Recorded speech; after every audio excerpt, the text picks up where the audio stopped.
Good morning, everyone. My name is David Catania. I'm the chairman of the Committee on Health. We're here today for the Committee on Health's first budget hearing of this FY 2012 budget cycle. Ms. Sandalo, why don't you begin? Please, if each witness would state their name. Just a reminder, each of the public witnesses has 3 minutes, okay? Good morning, Chairman Catania. As you know, my name is Judith Sandalo. I'm the Executive Director of the Children's Law Center here in Washington, D.C., and I'm a resident of the district. I can't tell you how heartened I was to hear your opening statement and your commitment to children's mental health. That your leadership on this is going to be critical, and I very much appreciate your thoughtfulness and understanding about the issue.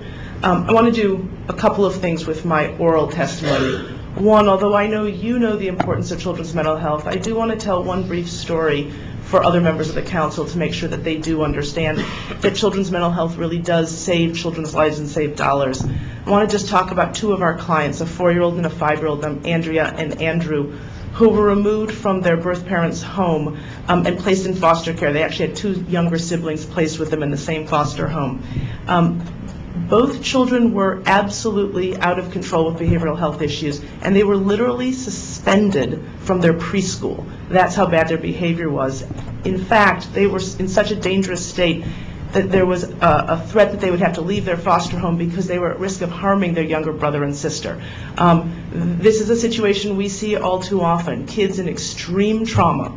And the good news for Andrea and Andrew was they had Children's Law Center with their lawyers. We got them some very intensive behavioral health services. And I'm pleased to say they're not only still in their home, they're back in school, they're doing well. And I believe we averted a crisis, which leads to why you introduced your legislation. These are kids who would have done the spiral to truancy, delinquency, and residential, and it was stopped. And it was stopped because of intensive behavioral health services. We see this over and over and over in the kids we represent, and I know you know that very well. At the press conference for your bill, you noted the district's legacy of deferred investment in youth behavioral health services and our lack of commitment in targeting truancy. And I was delighted to hear you then and now talk about the importance of investing dollars and your commitment to restoring what of those dollars we need to restore. In my remaining time, I just want to talk about 3 of the proposed cuts very briefly. Mr. Jones talked about the MHRS cuts. We're very impressed with the way that Mr. Barron and the leadership at DMH is trying to ameliorate the harm of that. However, we do believe that some, if not all of that, needs to be restored, or we're going to lose actual services to kids in a system where there are already too few services. You heard about the CFSA cut of $2.5 million from Mr. Jones. We have some ideas about where that money could be gotten from in Mr. Graham's committee. We'd be happy to share that with your staff as you talk with Mr. Graham. But the third is that there is $300,000 from the assessment center that's being cut.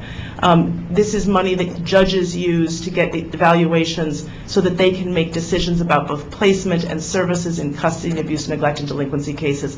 Very, very important money. Already those assessments are being delayed, I think, because of a lack of funds, and that just creates costs and harm to children everywhere. So we'll hope you look at that. Thank you. Thank you very much, Ms. Sandalo.